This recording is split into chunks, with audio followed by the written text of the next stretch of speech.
లాయర్ని పిలిచి కోర్టుకు లాగాలని చూస్తారా?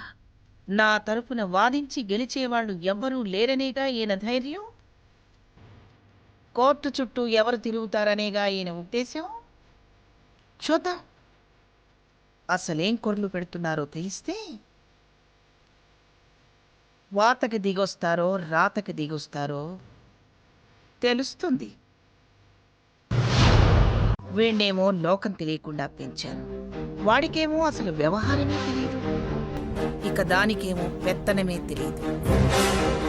ఇక స్వర్ణ గోడ మీద పిల్లి, దానికి దాని పుట్టింటి వాళ్ల మీదే కాని ఇటు లేదు. అది వీడి తప్పే.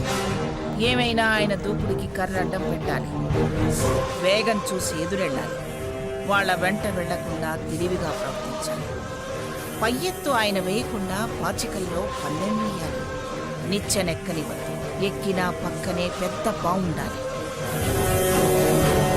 సాకేత్ రే సాకేత్! గ్రాని, ఏమైంది గ్రాని? అర్జెంటుగా మనం బయలుదేరాలి. ఈ ముసలాయన మరీ ఎక్స్ట్రాల్ చేస్తున్నాడు. ఏమైంది అత్తయ్య? ఏమైందో ఏమవుతుందో వచ్చాక తెలియదు. పదరా బయలుదేరదాం. నన్ను రమ్మంటావా అమ్మా? అలా అడుగుతారే, వెళ్ళండి. అవసరం లేదు, మీరు వెళ్ళండి. పదండి గ్రాని, నేను కార్ రెడీ చేసి వస్తాను.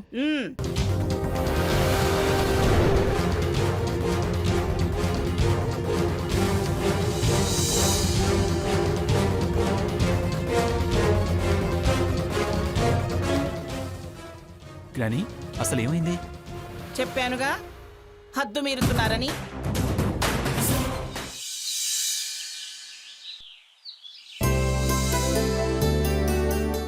నీ పని నువ్వు చూసుకో, నా సంగతి నీకెందుకు? బాబాయ్ గారు కాఫీ తీసుకోండి. తప్పు ఒక్కటి బాబాయ్.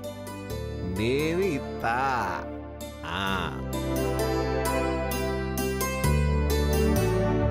బాబాయ్ గారు పెద్దవారు, మీకు చెప్పేంత దాన్ని కాదు గాని ఇదంతా అవసరం అంటారా? అవునండి, అభిమానాలు దెబ్బతింటే దూరం పెరుగుతుందేమోనని భయం వేస్తుంది. మాట కట్టువే కాని పిన్నిగారు ఒక్కొక్కప్పుడు మంచే చేస్తారు. దాని సంగతి నీకు తెలియదమ్మా. దాని మాట సాగాలని మంచి చేస్తుందే కానీ మనకు మంచి చేయాలని కాదు, జాలిపడి కాదు. ఎవరో ఎదురు తిరగనిదే అసలు దాని తప్పేంటో అది ఆలోచించదు. అది కాదు బాబాయ్ గారు, ఇలా పంతాలకు వెళ్లేగా శారద గారు అలా తన సంసారం వదులుకొని మీ అందరికీ దూరంగా బతకాల్సొచ్చింది.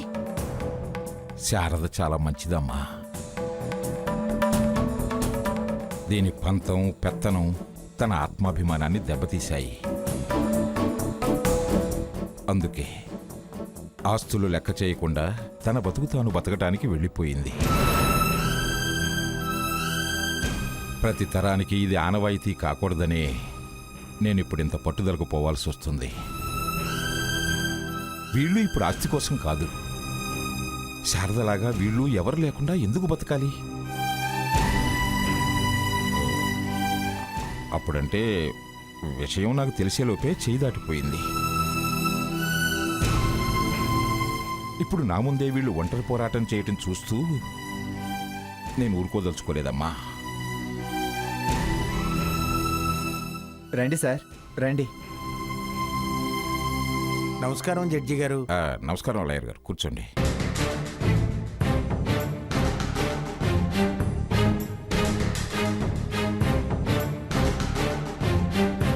అమ్మా సీత, లాయర్ గారికి కాఫీ తెచ్చివు.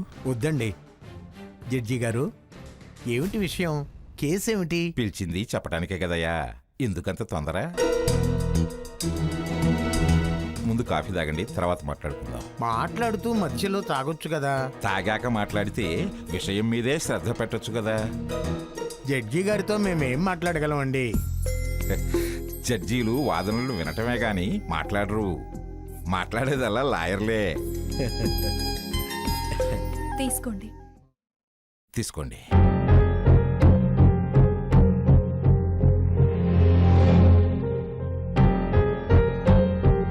చెప్పండి సార్. చూడండి, వీడు నా పెద్ద మనవడు. తను వీడి భార్య.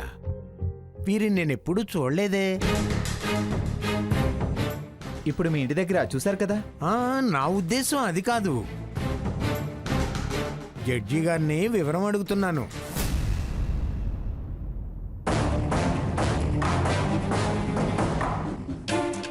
లాయర్ గారు, టూకీగా చెప్తాను వినండి. మా అబ్బాయి ఆనంద్కి శారదనే ఆవిడతో ముందే ఓ పెళ్లి జరిగింది. అహంకారాలు ఆత్మాభిమానాల మధ్య పొసగక తను వీడిని చంకనేసుకుని ఎటో వెళ్ళిపోయింది. ఆ తర్వాత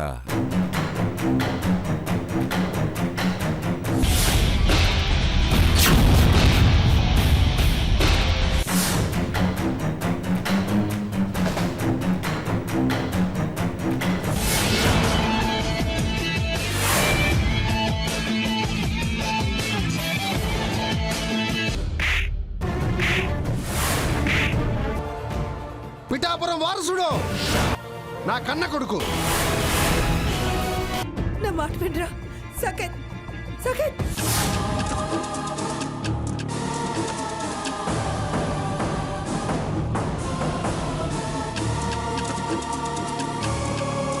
వీడు నా కొడుకు ఆనంద్కి పెద్ద కొడుకు. ఆగండి రా, అక్కడే ఆగండి. వేయి తలుపులో.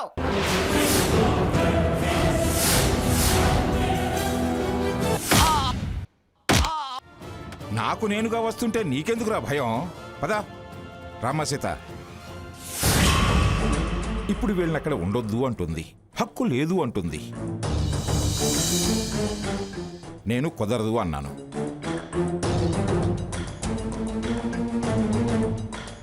ఇప్పుడు దాని మీద యుద్ధం మొదలైంది.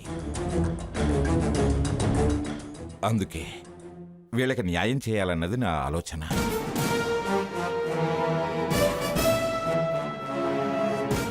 కాబట్టి నా స్వార్జితమైన యావదాస్తిని వీళ్ళకి వీలునామా రాయాలనుకుంటున్నాను.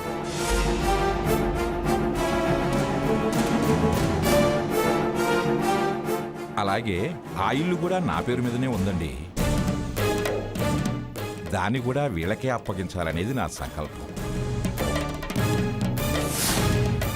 అందుకే వారంలోగా నా అనుమతి లేకుండా ఇంట్లో ఉన్న వారందరినీ ఖాళీ చేయమని నోటీసులు పంపండి. ఎందుకు ఖాళీ చేయాలో అందులో వివరంగా రాయండి. ఖాళీ చేయకపోతే వాళ్లకున్న హక్కులేమిటో వివరిస్తూ వారంలోగా సంజాయిషి ఇవ్వమని చెప్పండి. ఫ్యామిలీ మ్యాటర్ కదా, కోర్టుకు అవసరం అంటారా? సివిల్ కేసుల్లో అన్ని ఫ్యామిలీ మ్యాటర్స్ ఎక్కువగా ఉంటాయి కదండి.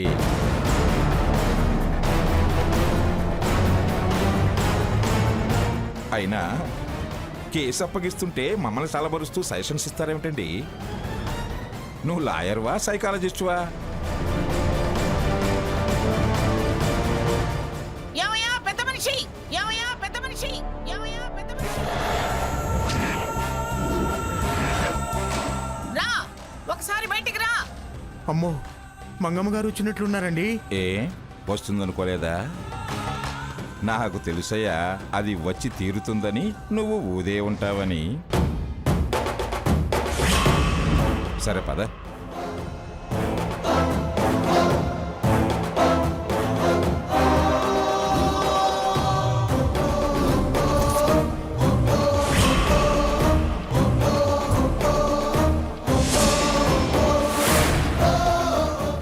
ఏం మంగాయమ్మ గారు, మళ్ళీ ఎందుకు వచ్చారో? మీరు లాయర్ని ఎందుకు పిలిపించారు? నేను నిన్ననే చెప్పాను కదా, నోటీసులు అందుకోవడానికి రెడీగా ఉండమని. కల అన్నావు కదా, ఆ కలను నిజం చేద్దామని. భ్రమలు తొలగిస్తానన్నాను కదా, మాట నిలబెట్టుకుందామని. ఏమని నోటీస్ పంపిస్తారు? చెప్పవయ్యా. మనిషి మనిషికి నేనెక్కడ చెప్పను? అయినా కక్షిదారులకు ముందే నేను విషయం చెప్పడం ఏమిటి?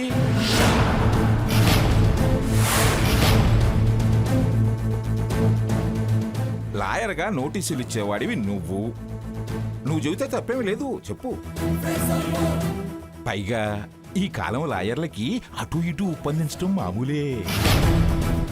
చెప్పండి లాయర్ గారు. అమ్మా, ఒకటి, మీరిప్పుడు ఉంటున్న ఇల్లు వీరి పేరు మీద ఉంది. పైగా వారి స్వార్జితపు ఆస్తుల జాబితాలో అదొకటి. అందులో వారి అయిష్టానికి ఉండేవాళ్ళు వెంటనే ఖాళీ చేయాలట.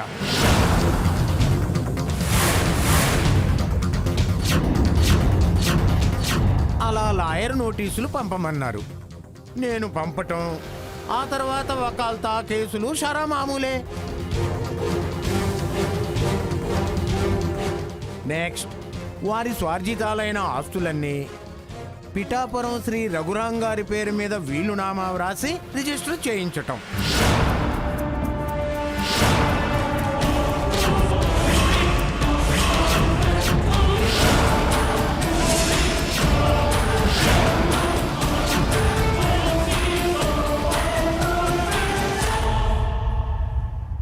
లాయర్ గారు, చెప్పిన పని చేసేవాడు పాపం ఆయన ఎందుకు అరుస్తావు? నీ అరుపులకు భయపడి ఆయన వృత్తిదోహమే చేయడు. ఆయనకి కేసు, క్లయింట్స్, క్యాషు ముఖ్యం. నువ్వు వెళ్ళవయ్యా. నోటీసులు ఎప్పుడు పంపమంటారు? వచ్చాంగా, మా చేతికి ఇవ్వు. నేను ఫోన్ చేసి చెప్తాలేవయ్యా, నువ్వు వెళ్ళు. ఇదిగో ఎదురుగా ఉంటే ఇలాగే అరుస్తుంది, అందితే కరిసినా కరుస్తుంది. నువ్వు వెళ్ళవయ్యా బాబు, వెళ్ళు. నమస్కారం అమ్మా.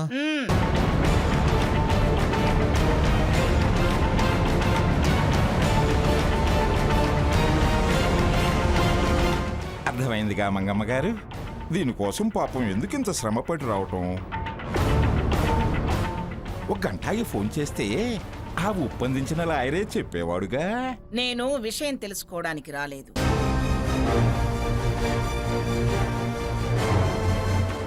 మీ విపరీత ప్రవర్తనకి కారణం తెలుసుకుందామని వచ్చాను. కారణం నువ్వు అని తెలిసి కూడా ఇంకా కారణం తెలుసుకునేదేమిటి? మూర్ఖపు మాటలు కాకపోతే.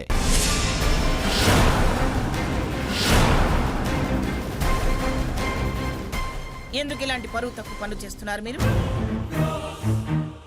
కోర్టుకెక్కి కుటుంబ పరువు ప్రతిష్టలు బజారు పాలు చేస్తారా? జడ్జిగా పనిచేసిన వాళ్ళు చేయాల్సిన పనేనా ఇది? జడ్జిగా చేశాను కాబట్టే రూటు తెలుసు, అందుకే ఆ రూట్లోనే నడుస్తున్నా. అయినా మాకేం పరువు ఉంది? థర్డ్ క్లాసు మనుషులం, లెవెల్ తక్కువ వాళ్ళం, స్టేటస్ లేని వాళ్ళము, తెలివి తక్కువ వాళ్ళము. మాకింతవరకే ఆలోచించడం తెలుసు మంగమ్మ గారు. అతి తెలివితేటలు ప్రదర్శించకండి. మీ స్వార్జితమైతే ఎవరికీ వాటాలుండవా? కట్టుకున్న దాన్ని నా వాటా నాకుంటుంది, నా హక్కు నాకుంటుంది. పిచ్చి మంగ తయారు. మనం నిజం మాట్లాడుకుందామా? మీ స్వార్జితమైతే ఎవరికీ వాటాలుండవా?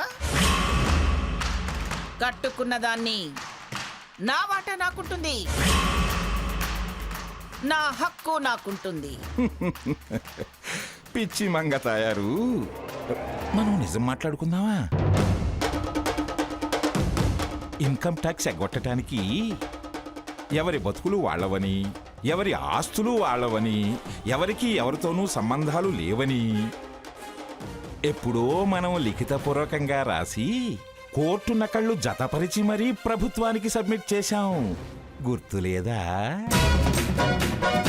సో నో రైట్, నో వాటా. ఏదున్నా నా తదనంతరమే. అందుకే ఆ వీలునామా. అప్పట్లో సిటీ సెంటర్లో వాల్యూ ఉన్న భూములన్నీ నీ పేరును పెట్టారు, ఊరవతల ఉన్నవి నా పేరును పెట్టారు.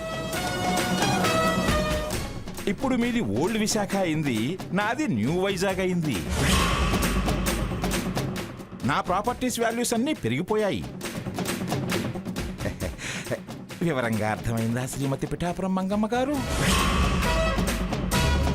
ఇంతే సంగతులు చిత్తగించవలను. ఇట్లు తమ విధేయుడు కాని పిఠాపురం జగన్నాథం రిటైర్డ్ జడ్జి.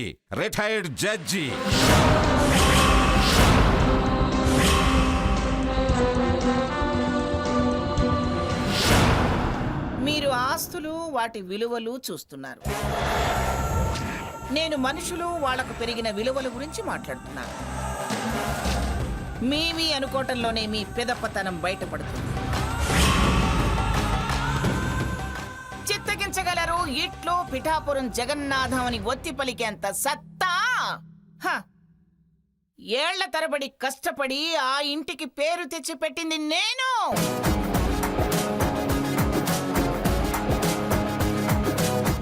ఆ ఇంటి పేరు రాష్ట్రంలోనే పెద్ద పెద్ద పేరున్న ఇంటి పేర్ల సరసన చేర్చింది నేను. అది మర్చిపోయి నన్నే వెక్కిరిస్తున్నారే.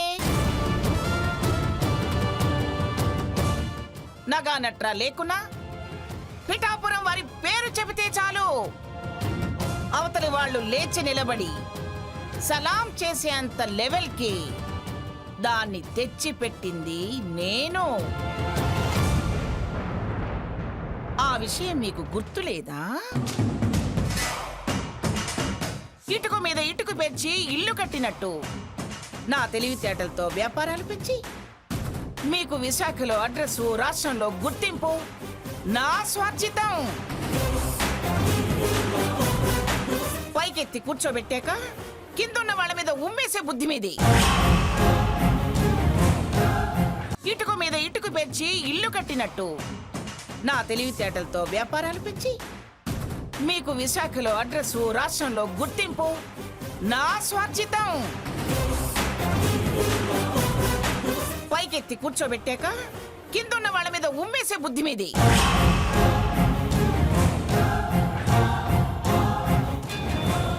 నేను మా నాన్నగారు లేకపోతే చెట్టు కింద ప్లీడర్లా నల్లకోటికి గుండీలు లేకుండా నలిగిన కాగితాలు చేతిలో పట్టుకుని వేల మందిలో ఒక్కరిగా మిగిలిపోయి ఉండేవాడు. మిమ్మల్ని ప్రత్యేకంగా ఎవరూ గుర్తించేవారు కాదు. అది నా భిక్ష అన్న విషయం మీరు మర్చిపోయారా?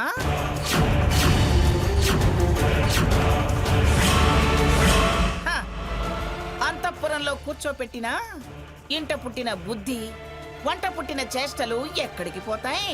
అలాగా? మరి నాకు బుద్ధి లేకపోతే మీ నాన్న వెతుక్కుంటూ వచ్చి నా కాళ్ళు కడిగి మరీ నిన్నిచ్చేందుకు చేశాడే.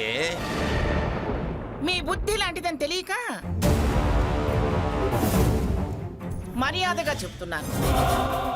నోటీసులు, కోర్టులు అంటూ కోర్టుకి మీరెక్కితే ఆస్తుల కోసం దిగొస్తాననుకుంటున్నారేమో. రానుగాక రాను. నాకు నా పేరు ముఖ్యం. దానికి నష్టం జరిగితే నేను సహించనుగాక సహించను. ఏం చేస్తావు? చస్తాను అంటావు. అయినా అంతా నీ కష్టమేనన్నట్టు అంత బిడ్డప్పులు ఇస్తావేమిటే? నీ వెంట నేను అనేవాడిని ఒకనున్నానని మర్చిపోకు. దేనికి? ఆకారానికా? మూలధనం నా పుట్టింటి ఆస్తి. ఇవాళ మీరు నాది అనుకునే ప్రతి పైసా వెనుక అదే పెట్టుబడి. ఆహా, నా మనవడు అనే వాడి వెనక నా మూలధనమే ఉంది. తెంచుకోవటం మొదలు పెడితే మొత్తం తెంచుకుందాం. చిచి, ఇంత వయసు వచ్చినా అంత నీచమైన మాటలు మాట్లాడటానికి నోరెలా వస్తుంది? అంతే వస్తుంది. రౌతును బట్టి గుర్రమని నీ అహంకారం నువ్వు తగ్గించుకోకపోతే నా వ్యవహారంలో నేను తగ్గను. ఇప్పుడేమిటి? వీళ్ళని ఆ ఇంట్లో ఉండనివ్వాలి అంటారు, అంతేనా? అంతేగా. అందుకేగా వ్యవహారం ఎంత దాకా వచ్చింది.